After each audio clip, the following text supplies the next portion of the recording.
So allyship is the understanding that experiences of groups that are traditionally underserved and underrepresented are different than those of what has been represented as the majority because of systemic racism, sexism, and other structural inequities. That makes our experiences as individuals and as groups different. And so allyship is an understanding of those structures, systems, and breakdowns of those, as well as the need to speak up, say something, and take action in order to change the experiences of underrepresented groups. It's needed because life is not fair, because experiences are not fair, and we need to make sure that we are navigating with equity. We are looking towards diversity, and we are working always for belonging. It's necessary for us to have that understanding and work towards it, and it's a collective effort to do so, with much of that needed from folks who are in the majority.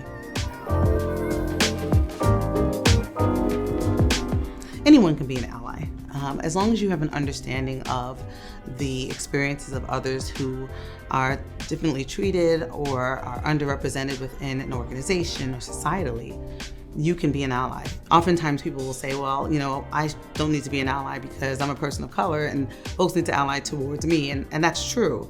However, it's not true that you can't be an ally because we all live at an intersection of our diversity characteristics. So for example, as a Black woman, you may think, okay, well, Paula needs an ally. And the answer is yes, I absolutely do. However, I can ally for members of the LGBTQ+ community, as well as other communities that are underserved. It's that understanding of your situational, your organizational power and privilege that can help people to understand that they can ally no matter what position they're in, and even if they are members of underrepresented groups themselves. An ally in training is anyone who is on the road to allyship. What often happens is that people will say, I am an ally. And the challenge with that is, if it was so easy, and I would say, I am rich and Oprah Winfrey. You truly know you're an ally when groups who are underrepresented, the folks who you're trying to ally along with, determine that you're an ally, as opposed to you yourself saying, I am an ally. Putting on a rainbow t-shirt or using a square in your social media is not enough. Performative allyship is exactly that. It's performing as opposed to actually doing and being. You want to make sure that you're always on the course to allyship, and it's really a destination we never reach. You're always continuing that, and that's an ally in training. The challenge with allyship is that people want it to be easy.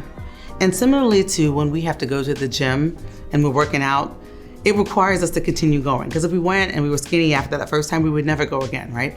Allyship is similar in that regard, in that you have to continue the process. If it was easy, everyone would do it. But when you think about the experiences of marginalized communities that are underserved, they are experiencing hardship all the time, right? They're experiencing the impact of bias and all the isms, and being a part of communities in which they may not have the power and privilege to make the change. And so it's important to know that allyship, yes, it's hard, but it still should be done, and we need to continue to do that, particularly as folks who want to be determined allies in training.